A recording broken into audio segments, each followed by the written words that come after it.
But first this week, the sentencing of triple killer Nicholas Prosper, the teenager from Luton who murdered his mother, brother and sister. The 19-year-old planned to go to his old primary school and kill many more, but he was stopped by police. Detectives found Prosper had become fixated on violent online material in the run-up to the attack. It came as a Sky News survey revealed that teenagers are routinely being exposed to inappropriate, extreme material on the internet, with it often appearing unprompted. On Wednesday, I spoke to Nova Eden from the Smartphone Free Childhood charity and former head teacher Rebecca Cramer. They gave me their reaction to the survey findings, and we talked about how to improve regulation of extreme online content. I think that the survey findings are not surprising, unfortunately, based on my experience of running schools where we've always banned smartphones in our school, and we would call for the government to take a really clear line on banning smartphones in schools. We think that children deserve to learn in an environment that is distraction-free, and smartphones are a huge distraction. However, what this survey shows is that it's not that simple. Children are accessing this content that is unregulated, is driven by algorithms, is hugely damaging in their bedrooms, in people's homes. And so we do need a much wider conversation on this, and we do need the government to take a much clearer stance on this to equip and empower parents and schools to be able to make bold decisions around these things. Yeah. Nova, a growing number of schools are doing their part in banning schools. You speak to most schools now, and if they haven't banned them, they've certainly got a mobile phone policy. Parents are more alive to the issue than ever, and I know that your movement is part of that, to have the discussion between parents and schools in terms of keeping children away from smartphones.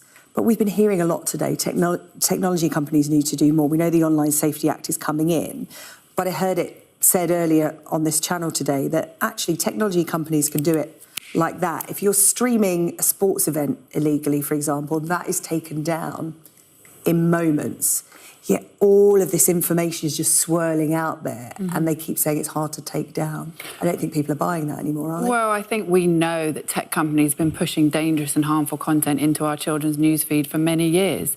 And they say they're doing all they can. There's no evidence of any real change so far, and it is a much wider problem. It's not just the inappropriate content. Children are really suffering. You know, this is about the tragedy of modern childhood. Children don't need smartphones, they don't need social media, they need a childhood. And social media is fundamentally a business model which is not aligned with the well-being and mental health of children. Doom scrolling was mentioned in the survey, and so many parents will say, it's okay, my child has a smartphone, has all the parental controls on it. But perhaps what needs to be talked about in the same breath is the addictive nature of phones, and we know it as adults, we all do it. I'll lose myself down a few rabbit holes and have wasted an hour of my time. So for a young, impressionable mind, that's really important as well. I'll come to you on that, Rebecca. Yeah, I think, you know, smartphones are designed to be addictive, and we're giving our children these addictive tools in their pockets every single day. 6 hours a day, some children telling us. Even more, I would say. I think that's probably a conservative estimate. And we are kidding ourselves that we can educate our children, whose brains and bodies are not yet fully developed, to cope with this highly addictive thing that, as you've just said, we are also struggling with as grown-ups. And sometimes we hear people talking about, you know, we teach children how to have healthy relationships and how to avoid drugs and alcohol, and we can kind of do those things. But it's not the same. It's not the same as teaching a child about something that we are fully aware of ourselves.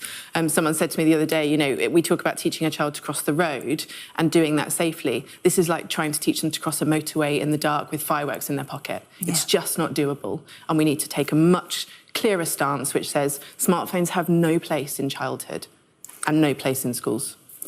Because, Nova, even the bits that you think may be okay, I mean, we have been focusing on the inappropriate content, the violent content, the sexually explicit content. But we're also talking about content that encourages misogyny. And that is not as blatant. So we see that happening a lot with young boys, the influencers who talk to them like they're mates, and they're not overtly saying bad things, but it's subtle. It's subtle, isn't it? It's almost like grooming.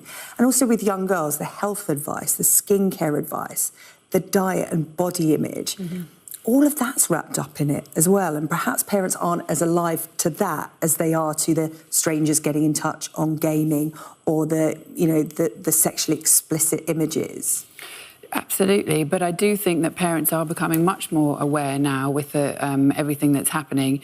But what we really need in this country is our government to step up, because all around the globe, governments are taking decisive steps to remove smartphones from schools and to prohibit social media for under 16s. Where's it being done at the moment where it's being effective? Because this is still new. Even those countries that are implementing measures faster than the UK, it's still very new, isn't it? It's new territory. Yes, it is very new. But in Ireland and Australia, they just banned social media for under 16.